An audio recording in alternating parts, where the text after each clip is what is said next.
Welcome to the Sharpe Way show. Thank you everybody for showing up. It is 7 p.m.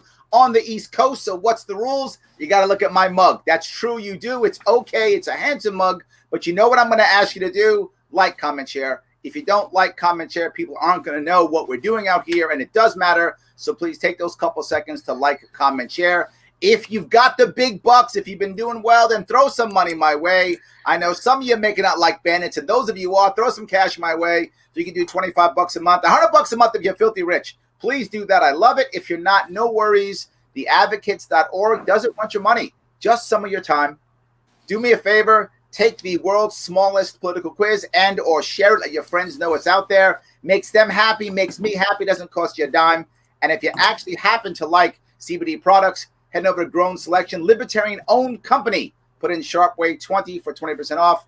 Enjoy your products. You need some issues for your health or your stress or anxiety. There's a good answer for you. I am very lucky tonight. This evening, I have with me two people who can have a serious conversation regarding sex workers in the United States and New York. I am so happy to have with me Molly Simmons from SWOP, Brooklyn. She is a sex worker organizer. And Abby, I'm going to mess up your last name. Can you please say it for me? Swenstein. Swenstein. I knew that I was testing you. You have passed the test from the Legal Aid Society, the Exploitation Intervention Project. Did I get that right? You did. I am so winning.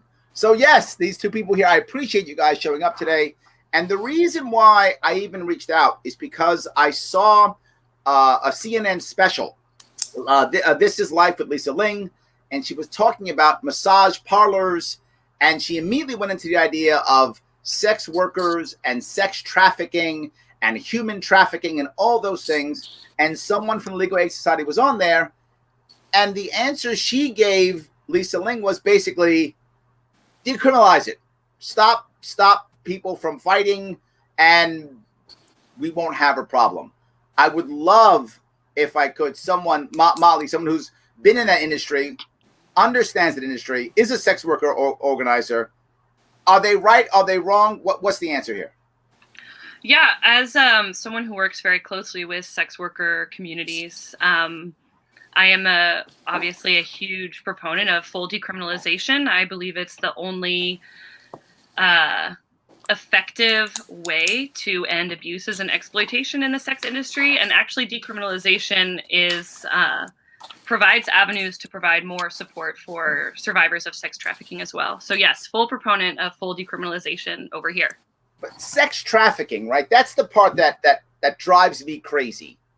The part that now I feel like, and please tell me if I'm wrong, and Abby, maybe this is a better question for you. I feel like law enforcement has realized that many Americans don't really care that much relatively about sex work, what most people in the legal industry call prostitution. Most people are like, whatever, fine, it's a thing. They're not as angry about it. So they changed the phrase from what they used to call prostitution to now everyone who's a sex worker is now being humanly trafficked, and everybody who's in the industry is now a human trafficker. Mm-hmm. Am I wrong with that, Abby? Am I exaggerating? So I think that there's a nuanced answer. So yep.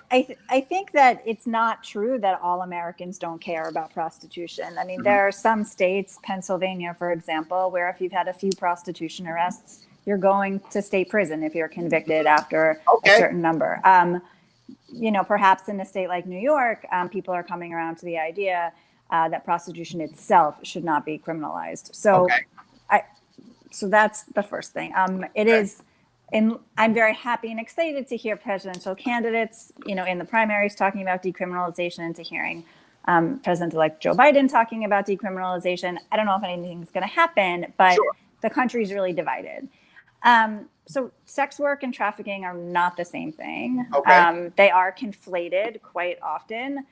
I think part of that is because there are some people that truly do believe that all sex work is exploitive, and so they conflate them on purpose. I've heard that before, yes. Yeah, and And I think that other people just don't understand the difference. So trafficking requires either that the individual engaging in sex work is a minor, so under the age of 18. Makes sense. Or it requires force, fraud, or coercion. That's the federal definition. Each state has their own definition. There's also a continuum, right? So someone isn't just a sex worker for life or just a trafficking survivor for life. So there is some people that move back and forth between those categories, and there are some that don't, and that are always working based on their circumstances, and there are others that are forced into sex work. This is the point that was actually. Can I right? jump in here really quickly? Yeah. One second. I'm getting right to you. I just want to a thing that I recognized, which was when I started first getting involved in understanding this industry at all, and I'm by no means an expert. What surprised me was the amount of people, what you just said, Abby, who go in and out. Mm-hmm. Right? That, to me, I was one of those people who thought, no, you're either that or you're not. I did believe that until I got involved, and I found out that, as Alexandra says, nothing wrong with sex work, it's a hustle. For some people, it is, absolutely. So I'm sorry, Molly, go ahead. Just while you're drinking, to make sure you can cough it up. Oh, God. No, of course you jinxed me. Yes, that was the goal. Well done. No, so first I was going to start with, when we say sex work, what do we mean? The word sex work, the term sex work, was designed and created to create community and political solidarity among all types of people who provide all sorts of erotic labor, whether it's full service sex worker, what we formerly call prostitutes, and what they still in the legal industry call prostitutes. Hold on. Can you say what that phrase you said? Erotic what? I'm sorry? Erotic labor. People who engage erotic labor. I like that. Labor. Erotic labor. Okay, yes, thank you. I did not invent that term. And it includes cam girls and strippers and sugar babies and massage parlor workers, right? Porn performers. So sex work encompasses such a wide variety of different roles and different jobs. And for me personally, when used as a tool for political organizing, always should place full service sex workers at its core, because they are the ones who are the most marginalized, the most stigmatized, and at the most at risk for violence, abuse, and arrest. I will say, in addressing this, all sex work is human trafficking narrative, a huge part of this narrative actually comes from white carceral feminists who are anti-porn and anti-prostitution. Definitely. And so even if they don't always argue that all sex work is sex trafficking, they believe and espouse the idea that all sex work is rape, even if it's consensual, and that all sex work is inherently disempowering and exploitative for women. Right. So these types of groups, unfortunately, have a lot of money and fund a lot of anti-trafficking work and different programs, like the equality model, which is currently being espoused in New York, or the Nordic model, as it's also called in the Nordic countries, or End Demand over in Seattle and in different places. Well, and sorry, someone just brought up that it's being legalized in Australia. Ooh, can I bring that? I would like to. Can I just address this comment? Oh, I like that. Yes. Are there good practices we can take the U.S. if legalized? Now, there are some of the things I want to work on with this one. This tells me about legalization versus decriminalization, Australia's model, Nordic model, so much. Molly, before you jump on that, can I get Abby to just say what she has to say then? Because I know you're going to talk for a while on this one. So let me get Abby in for a second. Please. Yes, Abby, go ahead. I just wanted to break down those terms a little bit. So the equality model is the same as End Demand. And what End Demand says is that don't arrest people that are engaging in full service sex work, just arrest the people that are purchasing sex or that are profiting from it. And that is the model that is in also called the Nordic model. That's basically you arrest model. the Johns. Yeah, you arrest the Johns, you arrest the pimps. Got it. A group of advocates in New York, many of these people that Molly have spoken about, what we call carceral feminists, people that believe that have a stronger faith in the criminal legal system to solve society's ills, rebranded the End Demand movement as the equality movement. Got it. I'm sorry, I've been wondering for so long, what's equal? What's equal? It's not, you're not even saying treat people equal. It just doesn't make sense to me. The model itself doesn't make sense to me. And there is talk of legislation being introduced surrounding the equality model in New York. It's sad because it's a very flawed model that doesn't support sex workers. But it does sound nice. It's equality.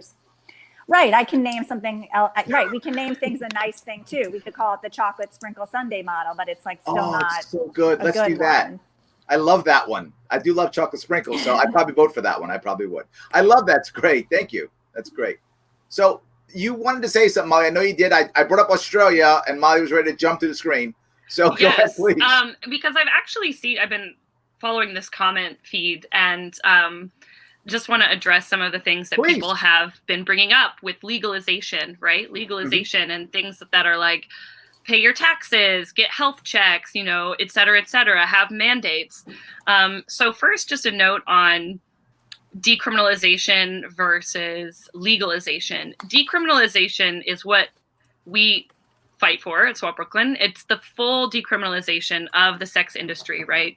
It's legal to buy sex, it's legal to sell sex, and also workers have the freedom to choose how they want to work. There are several examples of legalization throughout the world. For example, in the UK, it is legalized, but there are certain zones that you can work in, right? So I can't necessarily work out of my home. I have to go to a specific zone and work there. And that can be difficult if you want to work with somebody else for safety. You could get arrested for brothel keeping. If two sex workers live together, they can get arrested. If you're disabled and you can't necessarily go to this zone where it's legal to work, then you're barred from making an income. In Australia, you have to work in a brothel. And the problems of legalization and not full decriminalization is that it doesn't allow people the freedom to work the way that works for their lives. For example, in brothels, without adequate labor protections, workers are still subject to the same abuses and management labor violations of any other profession. But hold on, but isn't the thought, right? And I don't know if it's real, but isn't the thought, look, I want to legalize because all these poor women are coming out of being exploited, so we have to protect them by the big government. So we're going to give them all these rules so that now the big bad evil pimps can't hurt them anymore. Isn't that the mindset? Rules doesn't equal support. Yeah, right? rules. And there's a lot going on in that statement. There's a tons of rules right now with all of the restaurants and what they have to do in the city and the regulations that they have to do to stay open. But rules don't equal support to keep anyone afloat, keep their head above water. I do want to say that not all sex workers are women. So good point. Yep, okay. Absolutely. So, some people think that legalizing will provide support or legalizing will provide benefits for people, but they only provide benefits for people if our electeds fight for that, and if there's real movement to support people that are in sex work. If we can legalize sex work, but it's still going to be exploitive in the way that so many forms of labor are exploitive because we don't have a strong safety net in our society in many states. People. Okay. So I guess my point there was, clearly I don't believe what I just said, but what I was saying was, I think what I'm hearing is, I feel like, this is my emotion I'm getting from you, like there is a group of people who simply don't like prostitution, and therefore all they'll do is go to legalize it. And I think my point was, there are some people who actually don't care either way that much or aren't that concerned, but their image is, if we don't make laws, if we don't have regulations, then it will be bad for the women. And I agree. I think you're right in what you're saying, but I do think some people believe that they think they're doing the right thing by legalizing. Well, right? They believe they are. Let's look at the equality model that's being offered up. First of all, I just want to say I love this comment here. As libertarians, remember there's two types of business: your business and none of your business. Yes. Where are you? Wait, how are you reading these comments? You can on just the right hand side, click on comments. You'll see click over from the private chat. Yes. Yes. So let's look at what's being offered up in New York specifically, right? Just so that we have some context. It's the equality model. It's the end demand model. It's the Nordic model. Theoretically, what this does is it persecutes clients and helps sex workers leave the industry by vital resources, right? But first of all, notice here how the clients are the focus and not the sex workers. Any like legislation that truly has sex workers and like the rights and the well-being of sex workers at its core will be focused on sex workers, not the aggressive incarceration of, you know, mostly men who are buying sex or other sexual services. So, so one thing that they like, I'm seeing people are like, oh, legalization, like equality now will get rid of exploitation, like exploitation. Thank you. Yes. Get rid of exploitation or like bad pimps, right? And there's a lot of like actually really old racist narrative around what a pimp is, which we now call managers, right? Like management is not always necessarily a bad thing. And if you have something like the equality model, what the equality model does is it makes clients afraid because they know that they're taking more of a risk in order to go see you. And so then they're less willing to screen, provide safety information, meet you in a safe place, you know, so provide any type of legal information. You wind up hurting a woman. Exactly, because you're drying up the client pool. You're making it harder to get clients. So, of course, that's going to push me back into the arms of a manager that might be abusive or exploitative because he has access to clients. He has access to any money, and any money is better than no money. And that's why, and over the years, so I am a public defender at the Legal Aid Society, and I work in Manhattan representing sex workers and trafficking survivors. And over the years, I've had hundreds of clients who have come from Nevada to New York to work because they get more. Come from Nevada where it's legal to New York where it's not legal. Yes, because they make more money here. They can choose who they want to see. And they can set their own schedules. And because getting a job in a brothel, there's so many hoops to jump through that some of them can't get hired. Or if they So the legalization, they legalize it so much that they still have a black market anyway. Basically, they just went someplace else. Oh, absolutely. There's also a lot of I have clients that have been trafficked and when I'm talking about like also the clients I represent that are trafficking survivors, the trafficking doesn't just stay in New York. They get brought to Nevada all the time. Most of my clients have criminal records from states across the United States. Alexandra she says, what's funny is that in that counties of Nevada that sex work is legal, there's no trafficking. However, in Reno and Las Vegas, where it's illegal, it has a high trafficking rate. Is that true? I mean, I have no idea, but trafficking exists everywhere. There's trafficking everywhere. And the thing about trafficking, right, is that there are some really big anti-trafficking organizations that feed us one narrative of trafficking. And that's like the big scary man stealing your young daughter away at night and then chaining her to a radiator. Most of the time, is it always a radiator, by the way? Isn't that weird? It's always that. Yeah. But most of the time, trafficking is like an intimate partner or a family member forcing you to do something you don't want to do and then having control over your finances. Absolutely. Right. So trafficking exists everywhere. One of the things I wanted to your point that that legislation would only be focusing on the Johns. If we are going to focus on if we're going to talk about focusing on the Johns, I do think we have to talk about when New York has moved to a model of trying to mostly arrest Johns to slowly implement this end demand model. Its impact has been incredibly racist, and what we see is that 89% of people that have charged with prostitution over the last 4 years have been people of color, and 93% of people that have been arrested for buying sex have been people of color. Wow. Now, I will tell. Now, I have represented thousands of sex workers over the years, and I will tell you that their client base is not 93% men of color. No, I would be surprised if that were true. Wow.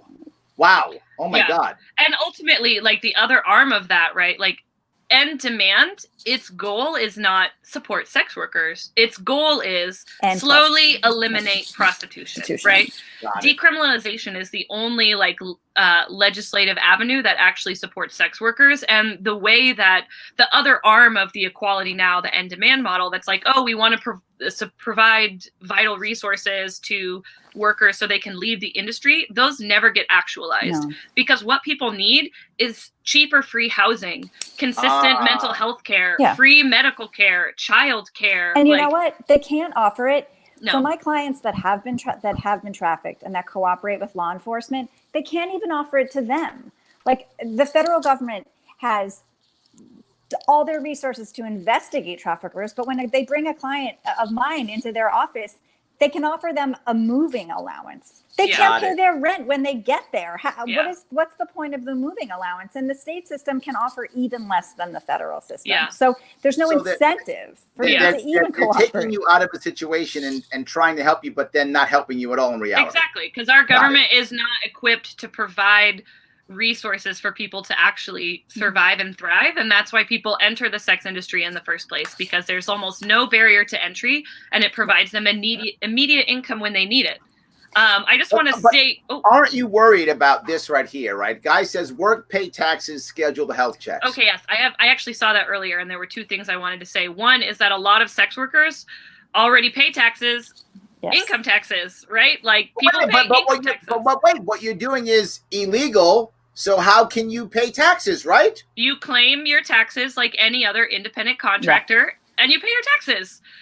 Health checks, scheduled health checks, I have some mixed feelings about, because they can be very marginalizing for people with certain health conditions. I would say the answer is like universal free health care, and not necessarily just like scheduled health checks. You know, I think everybody should have just like universal access to like free. It's also this like myth that sex workers we're vectors of disease, right? Exactly, right. Vectors of disease. That's what people say all the time. But isn't that a fear, right? That is a fear, right? In our head, right? The average person who's sitting at home watching Netflix all day, right? The movies they're watching and the media they're getting is the sex worker is dirty. But let me tell you, she's on the street, right? She's dirty. She's bad.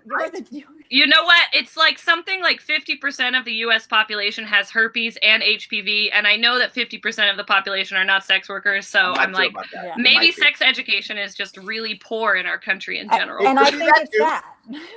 You know, that too. I remember I had on the show a couple of months ago Emma Nicole. She's also a sex worker. I think she's out of SWOP, Utah. I think that's right. But she brought up something to me. She said the average, this is what she said, and I'm assuming she's correct, but if you guys know the data, you'll tell me if she's wrong. She said the average sex act only lasts about 7 minutes, yet the average encounter with a sex worker is about 45 minutes. So she's saying, what's going on in those other 37 minutes or 38 minutes? My math right? 38 minutes. It's not sex. It's something else. Yeah. It's either a conversation or it's intimacy. And not every sex worker is just on the corner doing it in the alley and walking away. But right? I want to put a stop to this narrative, because there's actually nothing wrong with standing on a corner and seeing 100 clients in an hour and getting your money and walking away. I agree. Because one of the problems that we get into when we start talking about decriminalization is we introduce this really classist, elitist view that like sex work is okay as long as it's intimacy and as long as it's mostly talking and as long as it's not dirty, nasty sex, as long as it's like safe, acceptable, vanilla sex that we're like comfortable with. But there are all sorts of ways that people engage in the sex trade, and there are all sorts of ways that like people make their money, and we just are not here to disrespect any way that people choose to hustle. And we're here for like harm reduction and care, and not to judge people for seeing one person a day or 100 people a day. Got it. Okay. I want to circle back to something we were talking about earlier when we were talking about, you know, arresting Johns, and I want to just caution, you know, what that means, right? That means that we continue to support and invest money into units of the police like NYPD Vice, who spend the city's money, put in for thousands and thousands of dollars in overtime, who have cases against them for sexual misconduct. And there's there's no reason for us to continue to build up that kind of police work. What we need to be doing is reducing the involvement of police in our society and reducing the money that is invested in our police. And I want to draw your readers' attention to the article that was published last week in ProPublica, which was an expose on the NYPD Vice Unit. And with the input of my team at the Legal Aid Society, they spoke to many clients and many former members of the NYPD who were quite frank about the fact that the Vice Unit does little to stop trafficking, and that basically all they do, it's all about the money. It's just about arresting people so they can make more money, make more overtime. One of the officers. No, I think you're right, and I see it often, and it winds up becoming a jobs program, right? So the war on sex workers winds up becoming a jobs program for thousands of people across the country. So why would they get rid of it? Now what am I going to do? I've spent my life in fighting the evil sex workers, and all of a sudden that goes away. It's an issue. I don't know if all your listeners are aware of this, but every year the FBI does like an Operation Cross Country, and they go to different cities and they try to stomp out trafficking and rescue children that are being trafficked. And I haven't looked at the statistics recently, but I will say that every year they maybe arrest a few pimps, but every year it's just sex workers. That's who gets arrested. So let me touch that. Someone actually brought up a comment. Are there any studies that show legalized sex work cutting down crimes such as rape or assault? Are there any studies that show that makes it better or worse? No, there are. I'm sorry, I got both of you. Hold on. Go, Molly, go ahead. Then Abby, jump in. First of all, I want to send a link to a resource. Is that possible? Put it in. You probably can. You can probably put it in the comments. I can't. It doesn't let me comment. That's no worries. No worries. That's neither here nor there. The point is, there are studies done, and actually, the longest running study done is by a Swedish sex worker organizing group called Fackförbundet. Okay. And they've published a report that's called 20 Years of Failing Sex Workers. And it's all about the Swedish model. And they're from Sweden. And actually the Swedish model, the Nordic model, end demand equality model, these are all the same thing, right? All it does is lead to, it doesn't have any impact on the number of arrests on sex workers. It doesn't lead to any decrease in violence against sex workers or any betterment of their material conditions. Okay. It actually just drives people further into poverty and makes them feel less safe and actually more susceptible to violence and assault. Well, then what about the Nevada model? Does that make less, are there less rapes or less sexual assaults? Even Nevada is different than the Nevada Nordic is model, a little bit different from the Nordic model. I'm so sorry, Abigail. You go first. No, you go first. I'm dumb. I'm talking all the time. I've got you guys all. I'm sorry. That's usually my Molly. I'm usually in your position. It's very, very odd for me. Yes. Isn't there a study though? So in Rhode Island, I think in the early 2000s, they decriminalized sex work for a short period of time, and then they wound up recriminalizing sex work. And there was a study that looked at incidences of violent crime during that time period when sex work was decriminalized, and they found that violent crime, sexual violence, actually did decrease during the period in which Rhode Island had decriminalized sex work. Well, there we go. Okay, so there is something there. Okay, there's but something. It's not a study about legalization. It's a study about decriminalization. Exactly. Sure. Decriminalization, for those who are new, and I'm seeing some comments in, decriminalization is the only legislative avenue that actually supports sex workers in any way. Gotcha. No, that makes more sense. But again, I don't think that everybody who thinks legalization is the answer is doing it because they're somehow trying to stop prostitution. Some are, but I think some just don't know, and they think it's probably the better. I do think there's a lot of ignorance around the topic, yes. Right? And so people hear legalization and they're like, oh, that's good. That's yes. Like what we did with weed. That's good. It's like, no, there's slightly different language here, and full decriminalization is always what you want to go with. Just know that if you're in any sex worker organizing space, Just like decriminalization is the only thing that really supports sex workers. So, well, Brandon says sex work should be legal, but I have trouble ever seeing it legal in America. I'm kind of with him. A failure of imagination.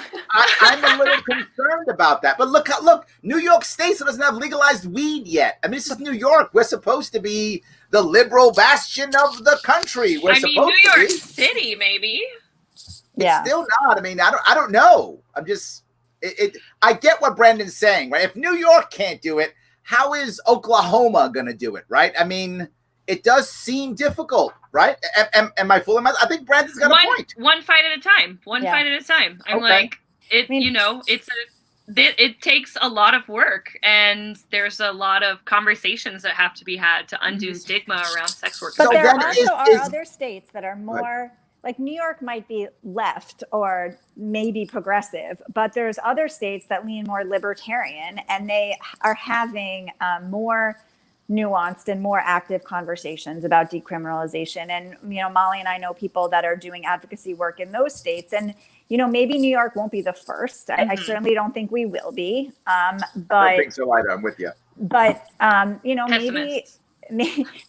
maybe another state, maybe everyone will see that the sky doesn't fall if. One would hope. Missy says, I think a lot of people in the Bible Belt southern states would struggle to drop that prohibition. She's kind of in the same where Brandon is, right? There's a large elderly population here in West Virginia, and most of them wouldn't be okay with it at all. So I do think there's still that. And the sad part is for sex workers, the people who are that age, they vote. Mm-hmm. They do vote. So there is an issue. So is legalization the right step? No. Or is that a bad idea? Bad idea. Bad idea. Such a bad idea. Because it will get people entrenched. People who aren't involved in this battle and people who aren't sex workers will be like, oh, we've legalized it. We're done. And it will completely leave their radar. Meanwhile, sex workers will just continue to be harmed, like as we've seen in Sweden, for 20 years and 20 more years and 20 more years. So it's really like decrim or nothing. Wow. No, that's not, a lot of people don't think that. But they think, we'll legalize it like pot, right? We'll legalize pot first, and then we'll move to decrim. So you're saying legalization is actually a bad thing? Yeah, absolutely. Absolutely. Okay. Wow. Okay. I got it. All right. So I do have some people here. Trafficking happens when it's forced and illegal, not when it's consensual. But to your point, though, Molly, you're talking about sometimes trafficking starts as consensual because it's two people who are lovers in some way. Trafficking occurs on a spectrum, right? Like what I was saying earlier is that it's not this actually very racist narrative that was born about 100 years ago of like black and like Arabic men stealing your white daughters in the middle of the night and then like ferrying them off to some developing nation to like sell them in a brothel or something, right? Like this is a narrative that was created about 100 years ago and has never been reflected in reality. The reality, not to say that there might not be instances of like this type of event occurring, but the majority of trafficking cases are an intimate partner or a family member forcing you to be in the sex trade and then keeping your money, right? But that is not so easy a narrative to like package and market out to people to get all of those like big funding dollars that you need. The sad part is I actually know 2 or 3 people who were in the porn industry, and I know actually about 4 or 5 actually in the porn industry, and 3 of them, if I remember, that's how they got in. A partner somehow did that and put them into that industry and basically took all their money, and it was the equivalent of trafficking, but it just was on film. It is trafficking. That is trafficking. That is trafficking. I mean, so that's the other thing, right? Is like there's so much attention and so much money put on sex trafficking, but labor trafficking is actually more people are impacted by labor trafficking in the world. And it's not just, I guess people don't find it sexy or whatever, but it doesn't get as much attention. And what you just talked about, even though it is the sex industry, that is trafficking. If someone is being forced to do work that they don't want to do, they are being trafficked. Got it. And there's your comment you liked. Pete says, as libertarians, remember there are 2 types of business: your business and none of your business. Yes, very libertarian. Thank you, Pete. Absolutely. Note the picture that he has there. there's a handsome guy next to him. That will be me. Yes, absolutely. Wow. Absolutely. Yes, that's good. So Janice says, so many people are stuck in prostitution either by being trafficked or they are there to support a drug habit. This is another issue too, the drugs. I'm glad we're going to bring this up. Legalization or decriminalization could allow there to be a way for these people to get help. Ooh. This is an issue that a lot of people believe this, right? Can you keep it up? Can you keep the comment up? Absolutely. A lot of people believe that a lot of women who are in this industry are drug addicts and they're trying to, they're tricking to get their next hit, right? That is also another image of people in the sex industry. And so we have to help them, right? I think people believe that. Please, Abby, you ready to come? Yeah. Let her speak. Abby, go ahead. I'm a lawyer, so I want to dissect every word. Please. So many people are stuck in prostitution. Not everyone is stuck there. Some people are choosing to be there. Sure. Period.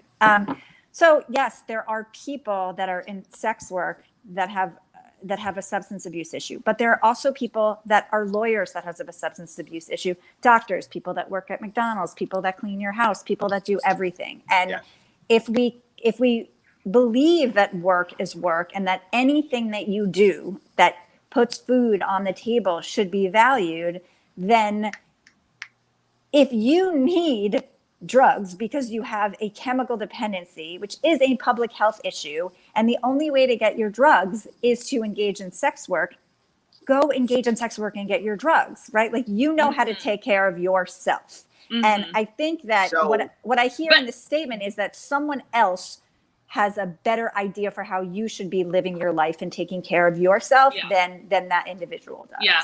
And I just want to add too that people do drugs for a wide variety of medicine or for a wide variety of reasons. But ultimately, I'm drugs are medicine and medicine are drugs, right? If we want to even take weed, for example, people use weed for medicine and people use all types of drugs as different types of medicine. And we can have all types of ideas about whether or not that's destructive. But ultimately, if you really think that someone needs to kick their drug habit, are you giving them housing? Are you giving them health care? Exactly. Are you giving them mental health care? Are you giving them a universal basic income? No. Are they homeless?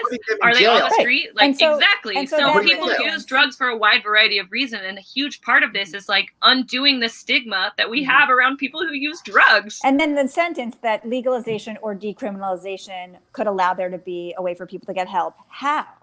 Making something not a crime doesn't mean therefore they get help or saying but I think what Janice's point is, and this is my point earlier. I think Janice is saying I care and I would like good things to happen. I think that was her emotion behind saying that. That was a great comment. I totally get where she's coming from. Her emotion was, can't we help people? Why are we putting them in jail? Exactly. Let's give an opportunity to get help. That's where her head was, right? I think supporting sex workers then with your time, your resources, and your money are the best way to do that. Yeah, absolutely. But how about let's not put them in jail? That's important. But prison as a doesn't help anybody. Yeah, it doesn't help people who are using drugs. It doesn't help sex workers. It doesn't help anybody. Jail doesn't help anybody. But for those of you who are talking about a drug, hold on one second. Listen to this guy, Larry Sharpe, host of the Sharpe Way here. Look, are you dealing with some anxiety, some stress, maybe some pain from hustling during this tough time?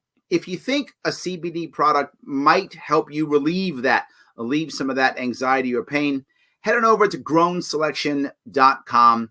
Check them out. High quality, top rated, libertarian owned. Looking for creams, powders, oils, whatever is going to make your health better. Check them out. Make a purchase. Put in Sharpe Way 20. Get 20% off. They're our sponsor. Support us. Support your health. Grownselection.com. That guy's smart. Very appropriately timed. Yes, it was. You guys gave me a chance to push my sponsor, so I did. I appreciate that very much. So yeah, you were talking, Molly. Go ahead, please. The one thing that Sam said, which you loved. This is from you, Abby. Rules does not equal support. We're so gonna steal this. So yes, thank you so much. As libertarians, that's the stuff we want. Yes, thank you. But go ahead, Molly. I'm sorry. What was I saying? I don't remember, but it's all good. I'm very happy. Yes. Yes. So here's another issue. Consenting adults, no victim, no crime. that is accurate. That's just accurate. Check. True. Move on. True. There we go. Absolutely, yes. And then this is another one. Doesn't make sense that being a porn actor is legal, but being an escort isn't. Both are sex work. Exactly. It's Also true. Yeah. Also true. And people really get upset about that. And I agree. It drives me crazy that, okay, and I remember someone telling me the difference. And I remember they said, look, it's how it works, Larry. If you ask some woman to go have sex with you and you pay her, then that's against the law. But if you ask some woman to be filmed and you have sex with her and then your company pays her, you didn't pay her, then all of a sudden it's fine. And I thought, does this guy really believe this? And he did. He was like, yeah, that's totally okay. I mean, there's exploitation in all industries, right? And I think that's the problem, and we should be thinking of a way to solve it that doesn't involve incarceration. I'm a big fan of that. Charlie says legalization with full ability to manage yourself seems to be the answer, and when some method of punishing abusive pimps and clients seems to be the best way out. Charlie, what you're describing is decriminalization. Yeah. What you're legalization with the full opportunity for you to manage yourself, that's decriminalization. And that's what I wanted you to say, Molly. Thank you. Because I really think the vast majority of Americans do not know the difference. Mm-hmm. They don't know the difference. They really don't. And you just said it. Say that again, please, for the people in the back. Oh, legalization with the full ability to manage yourself is decriminalization. That's decriminalization. Absolutely. The problem is that the people who have the money and are like deeply financially invested in this fight, these like carceral feminists, the anti-porn, anti-prostitution feminists, they've spent a lot of money convincing people that legalization is the way to go. So it's not like anybody's fault that they think that that's the right way. Well, there are two parts I want to bring up here. One is what this active nothing, whoever that is, just says that we're kind of making a case for legalizing here if they're coming here for work. And this comment came up when we were talking about Nevada, and I did not understand it. Me neither. I think what she was saying is that if you legalize someplace else, they'll come here for work. So that seems kind of odd. I thought it was odd too when you said it, Abby. I was like, what? They're coming from where it's legal to go where it's illegal. So it's almost like saying if you legalize it here and not decriminalize it, legalize it here, they'll go someplace else. I mean, no offense though, this person's had some pretty wild comments throughout the whole show, so but that's okay. It's fine. It's all good. Yes. So maybe we don't read too much into that one. Okay. I'm fine to move on. Why doesn't the Bunny Ranch have scandals? Remember the Bunny Ranch, the popular one? Those who don't know, it's one of the most popular ones. The owner recently passed away a couple years ago, but he was on TV and such. I've actually forgotten his name. He ran for office once. They had a TV show about it on HBO, I think, or was it Showtime? I forgot. But it's very popular. And she says, why don't they have scandals? Because it's legal. And they don't want to go out of business. They want clients. But maybe they do have scandals. Maybe you don't hear about them because they have enough money to cover them up. And also, I have no idea. Yeah, I don't know either. I have no idea. I don't work at the Bunny Ranch, so I cannot speak to that at all. But I think her point is the more legal it is, the better chance that the market can punish the bad actors. Is kind of what she's trying to say. But if it's bad, they don't. Bad I mean, every example of legalization shows that they don't. They continue to prosecute sex workers. Do we have a good example of decriminalization? The only current example of full decriminalization is New Zealand. And things are a lot better there. Actually, if anyone is interested in reading a good primer on sex work and sex workers' rights, I really recommend the book Revolting Prostitutes. Because it goes over every single country that has some form of legalization or decriminalization in place. And conditions are a lot better for sex workers there. There's a lot of but there's still stigma, specifically stigma from the police force, right? So police can't legally arrest anybody, but interviews with sex workers show that people still have all sorts of feelings about it. But no, they can't be arrested for being sex workers or for engaging in the sex trade. So the only example we have is New Zealand, and there are decreases of violence, and there are decreases of arrests, and like increases in like the material living conditions for people. Do we happen to know, and Abby, maybe you happen to know this. This is the second time I've people ask this question. Why is it legal to be a porn actor but not an escort? The thing the guy told me sounded right, but I have no idea if it was true. He thought it made sense. Do we know why porn is okay and prostitution or an escort is not? Because some white guy who's a politician decided to make it that way. Yeah, it's super interesting. So the United States has a very interesting relationship to prohibition and censorship, right? Like, not so far in our history, it was like dirty books, dirty movies, dirty anything. Like, so many things were illegal, right? Because we I think it was called the Comstock Act, under which we could like censor all the things that we found like, I don't know, ungodlike or whatever type of rules that they use. But we have a long history of deeply puritanical censorship, and the fact that like porn is now legal, right? Is, has come after like no long period of censorship and struggle. And so now we're just like in the next phase of the struggle. Yeah, exactly. Like we're building. I think also, and I don't know enough about this to speak from a place of authority, but I think that there's real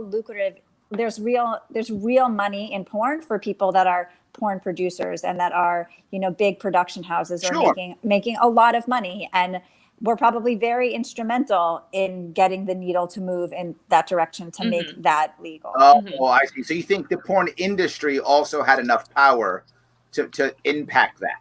Yeah. Can I? But that's not really as true now, is it? Isn't it much easier for a porn actor to kind of control their own destiny than it's ever been? Isn't it easier for an actor to be more independent and control more of their content and actions, or no? I can't speak to that. I don't like neither of us are porn performers, so that's really out of our wheelhouse. Well, you don't have to be a performer to know. Maybe like people in it or something. I don't know. Perhaps. Can I address some of these comments actually? Go ahead, please. Yes. So I want to bring up this one by Dana. Many young trans people are ostracized from family, church, and community because of a lack of tolerance. That's so true. Trans people and trans women, Black trans women specifically, are have like some of the highest rates for homicide in this country. And they do end up street economies. But the part that I want to address is where she says that they form a reservoir of STI and HTV, right? HIV. Like, this, to me, feels like a real judgment, but actually just demonstrates a failing of our government to provide adequate healthcare to people and access to safer sex resources. And if sex work is decriminalized, and that when sex work is decriminalized, that means that sex workers have more agencies over what they do with their bodies. Sure. If I'm broke and trying to hustle to feed myself and like living out of my car, and a client will only pay me if I have sex with him without a condom, I'm going to have sex with him without a condom because I would rather do that than starve to death. And so it's not my fault then if he lied and said he was clean and then ended up having an STI and then I got that, like that's ultimately a failing of our government to provide adequate healthcare to our citizens, and also something that could be remedied by decriminalization. But she did specifically. I want to go 2 points here. What I want to say is, I think yes, but it doesn't have to be government.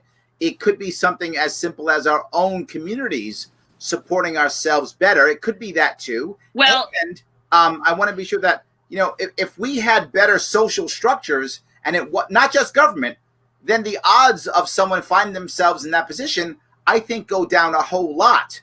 That doesn't sound very libertarian of you. I'm like, that sounds very anarchist of you. Thank you. Or big government. Well, no. It sounds big government to say that government has to provide the environment. Look, I'm agreeing there should be an environment. There's no doubt that's true. Okay, that's so wait, no. So in a world, so we exist in a society with a large federal government. Who do you think should provide us access to healthcare? No, I think that we should have more than one thing. Monopoly is bad. government is just monopoly. I think government can absolutely have a role. Okay. And in addition to, community can also provide that. I'm not saying get rid of the government. Okay. I'm saying you can have more than one option. Okay, but yes, think about our communities, because as like an anarchist and a radical leftist, like obviously community is at the core of my political values. But I can't speak for you, but I've never personally lived in a community where one of my community members had access to a medical lab and a testing facility, and I had multiple doctors in my community that I could just like have access to and like barter with. Like there are things that exist that way. Okay, maybe there are, but like we're talking about New York, and we live in New York City specifically, and that is not one of those communities, right? So like if we exist in a community that can't provide for every material need, like okay, we fall back on our government. That's what I'm saying. They're there to help take care of us. No. We are saying the same thing. Okay. I'm not saying get rid of the government. Yeah, but what I'm just making the distinction that healthcare is not necessarily something that our community is always capable of providing, especially comprehensive healthcare that requires diagnostic and testing facilities. You know, what I would tell you is the wealthy actually do have that community. Okay, but the wealthy people are not often sex worker communities. Like these are I'm not sure about that. I know many wealthy people who are involved in sex work. You might know many wealthy clients. Because rich people sure do love to pay sex workers. Yes, they do. But that does not mean sex workers are rich. No, not at all. But my point being, all I'm saying is it doesn't have to only be government. You and I are on the same page with you want to have good community, 100%. But it doesn't have to be government is all I'm saying. It can be both. You can have a government to fall back, and you can have a community option available. Absolutely. Why can't you have both? I agree with that. I'm just making the distinction that like comprehensive medical care, very few communities have access to that. Yes, outside of government. But the reality of it, very few people need that often. So you could have a community situation where the community deals. Sure, most people don't require detailed healthcare, comprehensive healthcare on an ongoing basis. Some people do, but the average person doesn't require that all the time. You go for a checkup every year or two or whatever is your thing. That's not comprehensive. You have a problem, you then have to go to something that's more detailed or whatever the case may be. Well, first of all, you should be getting, if you are a sexually active adult, you should get tested for STIs every 3 to 6 months. None of this 1 a year business. This is why half of our population has herpes and HIV or HPV. Sorry. Is that the reason? Yeah. Like, get tested, y'all. Wear condoms and get tested. If you are getting tested for STIs once a year and you are sexually active, that is not enough. So that's my little PSA for that. So I should get tested once a year? You should get tested every 3 to 6 months if you are a sexually active adult. That will make my wife really, really suspicious. But I guess I could do it. But man, would she be suspicious? She'd be like, why are you getting tested again, Larry? I would hope that she would be supportive of you looking out for your sexual health. You know, like what you guys do in your personal life is none of my business. That's true. That is our business. But also, I would just challenge the notion that someone only needs access to healthcare once a year. Maybe I'm physically very able-bodied, but mentally I need to go to therapy every week. You know, it's not need. It's up to what you feel is right for you. And what I will tell you again and again and again, this goes exactly to your legalization issue. One of the reasons why you don't want legalization is because then government controls your body or tells you how or when or what you should do in some way, shape, or form. You want decriminalization, so government's not involved in your sex working business. I agree, but some people would like the government to control parts of their life. I don't have a problem with that. My issue is when you go, the only answer is universal health care. That's not the only answer. That's an answer. Yes, 100%. It just isn't the only answer. And if you're going to force me to go into that position, here's what's going to happen. This happens in every country that has universal health care. If you force people in universal health care, the wealthy have a separate system. That's how it works every time. That's happening now in New York. You guys live in New York, just like I do. So you know that right now, the wealthiest people go to some of the best doctors, and most of those doctors take no insurance. They pay straight dollars. That's how that works. So I'm not saying you're wrong. I think community is critical. I think support is critical. All I'm saying is one group of people has proven they're not the best at it. That will be government. They're not the best at it. If you want it, it should be available for you. But we shouldn't force people to fall back to the only option. Monopoly is not good even if it's government. Can I get us back on topic? Go ahead, Abby. Go ahead. Yeah. Okay. Help us out. Bring us back home. Okay. Yeah, I don't even know where to go with that. You didn't like the political stuff. It's fine. I want to keep going there if I can. This is the issue that I keep bringing up is, here's a question. Wouldn't decriminalized sex work make trafficking stick out? So if you decriminalize sex work, Shelley says, wouldn't it make trafficking more obvious, or wouldn't it actually make it easier for the cops to find a coercion if it was decriminalized? Is that true, or is that just is Shelley just, I don't know. She's asking that question. So I think that if sex work was decriminalized, then there'd be a lot more money to invest in combating trafficking and to support trafficking victims when and if they're ever ready to come forward. I don't know if I'm reading too much into this, but there might be this notion that like a sex worker looks different than trafficking victim. Like when you knock on the door to the hotel, you open the door and you can tell right away whether that person is trafficked or not. Mm-hmm. And that's really just a myth. Okay. I hope I'm not reading too much into this. No, I think what Shelley's asking is saying, look, if we decriminalize sex work, more people would be doing it openly and more forward. So wouldn't it make it easier to move through those people and to find more people who are being trafficked? I think that's what I would agree with her there in that the decriminalization of sex work makes it easier to prosecute sex trafficking. Got it. Also, I have had, so many of my clients who are trafficking survivors actually found safety and security through a John. So many of them. And one thing that I think is overlooked when people talk about arresting Johns and sort of frame them all as the bad guys is that that's not how like a lot of my clients who are trafficking victims have seen their Johns. Like, yes, there's been bad guys, just like there are bad people, but there have been also people that have offered them an escape and a way out, support, have hid clothes for them, have supported them. And I just think this like pathologizing of one group versus the other isn't doing us any justice, isn't helping at all. So the pretty woman thing from the movie does happen sometimes? Is that? No, not quite like that. No, it doesn't happen. Richard Gere doesn't come by and no, the billionaire does not come by in his limo to whisk you away from your life of poverty. Okay. Well, we can hope, I guess. But his dick friend does. There's always a dick friend around, though. Ah, there we go. Movie. Okay, there we go. Yes. Can I? Oh, I'm so sorry. No, go ahead. I'm seeing this comment from Defy the Power about in the community I live in, the police seem to go after the street sex workers. But large many times I have heard that. Yeah, and so the rest of this comment is large conventions attract higher cost sex workers, which they seem to leave alone. Is there selective persecution? And the answer is yes. There is. There's a lot that goes on in the way that police target sex workers. I think a lot of it is transphobia.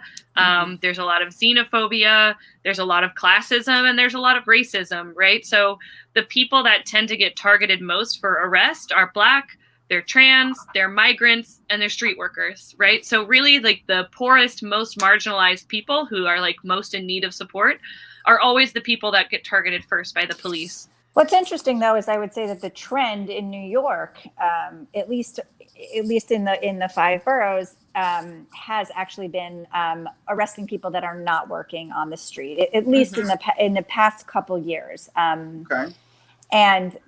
And what we see, especially in Queens and in certain parts of Brooklyn, sometimes in Manhattan, is that there is a really high degree of over-policing of Asian women from the Chinese community. Oh, sure. And so many of these women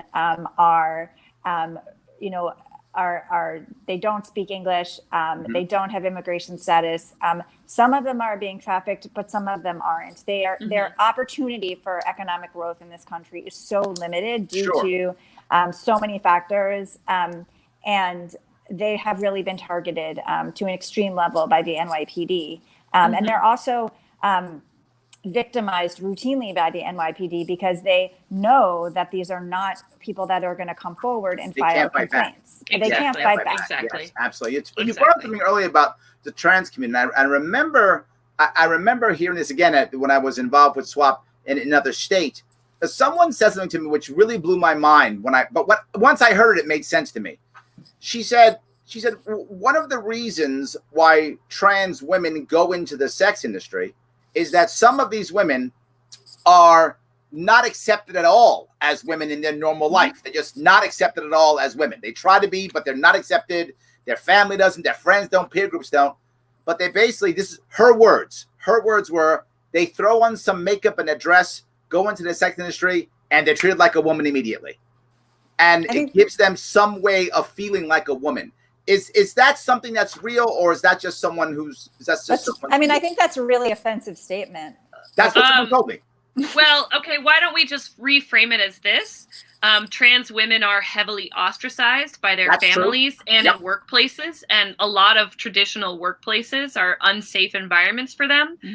And people turn to sex work out of survival and out of necessity and out of need. So I wouldn't even say that it's more so that like this makes them feel like a woman, more so like this is keeping me housed, this is keeping me fed. But my point is, that's not what she said. This woman happened to be trans woman. She said, and I was asking your opinion.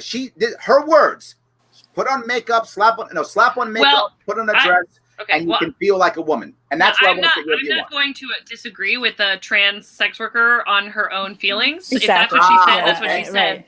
Okay.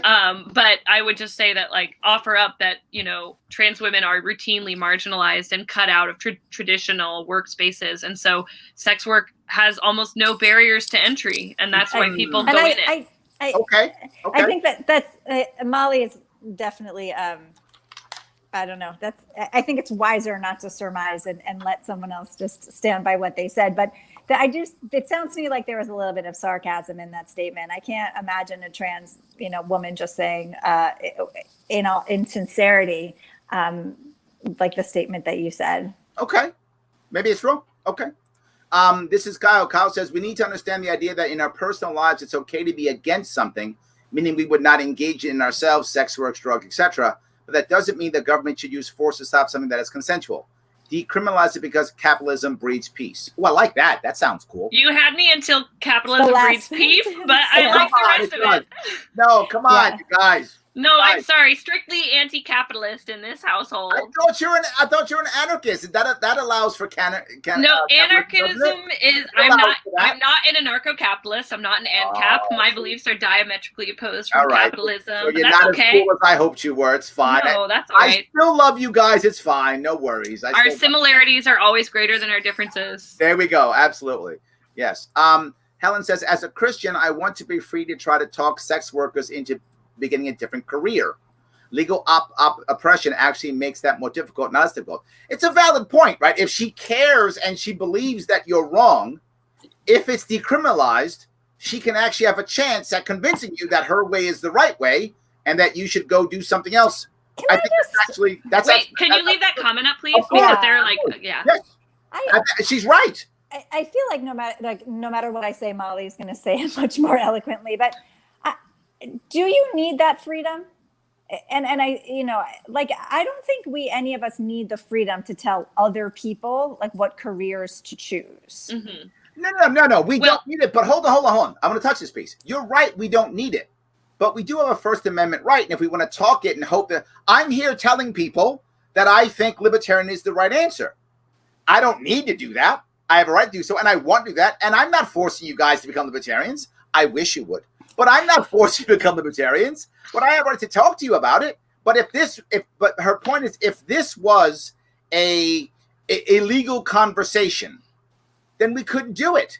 Well, now, obviously, if Helen wants to bring people to Christianity and she wants to pull people out of what she believes is a bad environment, if it's decriminalized, she has a better chance of doing that. And if you're one of those people who thinks that Christianity is your way out of whatever situation you're in, why wouldn't you go to Helen as long as she's not forcing you? So I really like this comment, and thank you, Helen, for leaving it, because it really illuminates a lot of different layers. Like, a lot of things are going on here. One of which is there are actually a lot. So I'm a Christian myself, and I love talking about Jesus. So I'm like, bear with me. I'm bear not with a me. good Christian, but I do happen to like Jesus. Okay, I'm so like, bear with me, atheists I'm a out Christmas there. and Easter Christian. That's what I am. Sorry. I'm a non-Christian. There we go. Yes. So, first, I would like to say is that there are a lot of Christian charity organizations, right? So SWOP Brooklyn is a mutual aid organization. So one of the things we say is like, we say solidarity, not charity. There are a lot of Christian... Hold on. Solidarity, not charity. Right. This is a long point. I'm not trying to get hung up on no worries. specifics. Yeah. So solidarity, not charity. There are a lot of Christian-run charity organizations for sex workers that will give you help and give you resources, but only if you convert. Only if you come to church. Sure. Only if you read the Bible and find Jesus, right? Yep. And like, not only do I find it antithetical to like the true teachings of Christ, it's also just like not helpful for people who are not Christian, especially in a place like New York City, where there's so many people of so many diverse backgrounds, and everybody should be allowed to be as freely religious as they so choose. But also, I think it brings up the point of like, oh, I want to talk sex workers into being in a different career. This might be a controversial statement among some of my other sex workers, but like a lot of sex workers want to be in a different career. Like sex work is a survival industry, right? Like a lot of people, before we can even have the conversation of whether or not sex work is empowering or uplifting, we have to have the conversation of like why people are in it in the first place. And so a lot of people would choose something different, like if they had the option, but sex work provides financial independence and freedom and flexibility and like low barrier to entry for people who are trans or disabled or migrants and have no documentation, right? So, I'm agreeing with you. So I think that this comment is just really great because it illustrates a lot. And I love that ultimately the conclusion is to like have less legal oppression. Like, yes, I'm all for that. But I think we just have to be mindful when we are preaching at people who are in a profession that we don't agree with. I'm almost done. When we're in a profession that we don't agree with, I think I always bring it back to, you know, people always want to bring up the conversation of like whether or not sex work is good or bad, right? And sex work takes many forms, right? And ultimately, I think what it comes down to is whether or not sex is good or bad. I personally am not interested in having that conversation because whether or not I think it's good or bad, like people do it and they're doing it to survive. So what I'm most concerned with is how do I keep people as safe as possible? How do I keep them housed? How do I keep them fed? How do I make sure they have access to all the resources they need to thrive? If thriving is staying in the industry or if thriving is leaving the industry, you know? But so to me, that's what the point is. Let me get to what I believe Helen's coming from, and the part that I agree with. And that is some people use religion, whether it's Christianity or Judaism or Islam or Scientology or whatever their thing is, for community. That's what they use it for. And the community is what gets them and lifts them up, right? And if my Christian community was a true community, they would love and accept me as a sex worker. And even if they thought that you were wrong, you're right, they would. If they thought you were wrong, if your Christian community thought she's wrong, she's a sinner, if they believe that, I don't know if it does, but for the sake of this comment, they believe you're a sinner. So if they believe you're a sinner, they should still love you and try to support you into not being a sinner anymore. No, they should try to support me into whatever decision I am making, even if they don't disagree with it, because only God can judge us.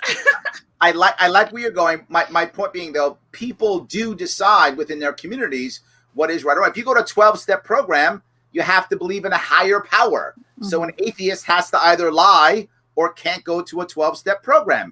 Because most atheists, not all, but most atheists don't believe in a higher power at all. Now, does that mean that the 12-step program is not valuable? To the right person, it is. And maybe to the right person, Helen is the right answer. And maybe to you, she isn't. But I think the point is we should all be free to put that out there. If you're one of those sex workers who's looking to get out, and if you think Christianity might be your community, why wouldn't you go? Why shouldn't that be simple? But my point is that if that's truly a community, they love you unconditionally, regardless of what choices you're making. That's not how communities work. That is how communities work. I'm sorry that your communities are sad. No, all communities have what they believe is right or not right. All communities have whatever that community is. That's why they create a community. They have beliefs of something, whatever. And they may not even be higher power. It could be we think that the right answer is the flag is amazing and you should worship the flag. I think that we have just fundamental differences about what community is, and I actually don't add any value judgments of right or wrong to anything that occurs. I think you're talking about family. No, I'm not. But family and community can be somewhat interchangeable. They can be. Absolutely. I love that. Well, thank you, Helen, for that. That was yes. a good back Thank and you, forth. Helen. Ultimately, I loved your comment, and I think it addressed like so many you didn't points. say much. Did you want to jump in on this one? No, I mean, I just had a different reading of her comment. Like I was reading in her comment that she feels like oppressed in some way that she can't convince people to leave prostitution. And I that's not what she was. Okay. Now, this is a libertarian page. I know, Helen, that's not what she was. Okay. That came from a place of, I think Christianity is going to help you. That's where that came from. Okay. That's where it came from. I'm sure that's what it came. That for her, don't get me wrong. There are those who think exactly how you think, or you think you were saying. That's not what she was thinking. Mm-hmm. So, by the way, this is the site that you wanted to put up. Is that right? Yes. Molly, this is the spot? Yes. Yeah.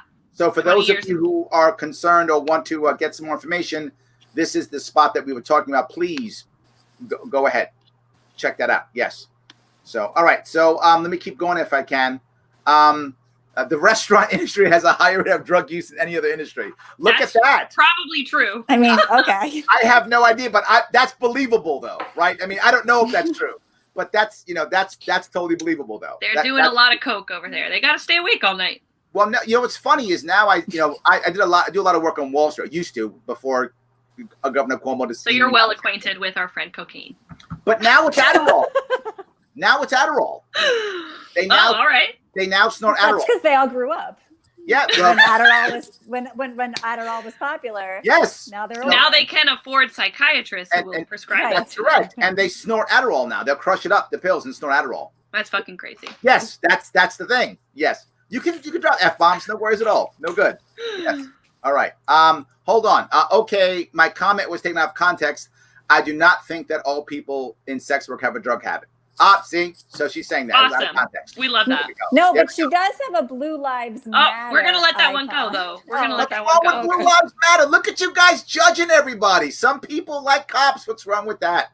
Cops aren't all bad, are they? Oh, my God. Let me move on. I guess they are all bad. I didn't realize. I'm sorry. Okay. So, yes. So some people do think this pharma thing is a big. Is the pharmaceutical industry don't know what he's talking about here. Well, the idea of the pharmaceutical industry deciding that the pharmaceutical industry, I think what he's trying to say is the pharmaceutical industry is always trying to take control of things in general. So even keeping this sex work illegal is part of the farmer. Part of big pharma? Yes, that's what I think he's saying. Okay, maybe not. I don't think so. I've never come to that conclusion. Hold on, Abby's got something to tell me, Abby. Yes, please jump in. I have nothing to say about pharma, but I wanted to comment. Okay. I wanted to say that I appreciate Friar Steve's comment where he says all cops may not be bad, but all cops cover for bad cops. That's an issue too. That's definitely an issue. Thanks, Friar Steve. Someone said, I read somewhere, and it was such like a eloquently put quote, and I'm going to butcher it, but when people say like there's no such thing as like a good cop or a good president, right? It's not about the person itself who's occupying that role. It's about the role, right? Like the function of a police officer is created to be oppressive, and the function of a president is created to be oppressive and perhaps violent. So it's not about whether or not we like love and think these individual people in our lives like, oh, like that's my Uncle Joe, like he's a good person, you know?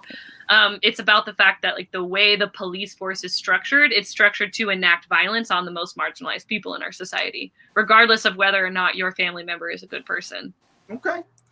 But that's a different conversation. Dennis Hoff was the guy who ran the Bunny Ranch. Someone actually found that, so I appreciate it. Dope.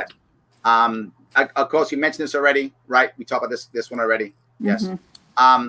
How about we legalize medical prostitution? See, Andres is thinking. What condition do you have that qualifies you for medical prostitution? It's like medical weed. He's thinking. See, you can do medical weed. You can do medical well done, Andres. What are you suffering from? I don't know. Loneliness. Limb-dick-itis. Maybe that's what I have, and I require a sex worker to fix it. There we go. I like that. But imagine if you've got to be the doctor for that prescription, you'd have a line at the door. And think about all the difficulties medical dispensaries have come and faced in allowing people to have access to a vital resource. So there we go. Decriminalization. Kyle says it's not consistent to be a libertarian and support the government punishing sex work. Libertarianism is a non-aggression principle and private property. Your body is your private property, and what you create with your body or purchase with your body is your private property. Sex is property. Sort right. of. You know, I'm not a libertarian, and I think we've shown that to be true already. We're good with that. Yes. And you know, I think that there are ways that your body can harm other people, like this whole, I'm not going to wear a mask because I don't want to bullshit. What about I'm not going to wear a condom? Wait a minute.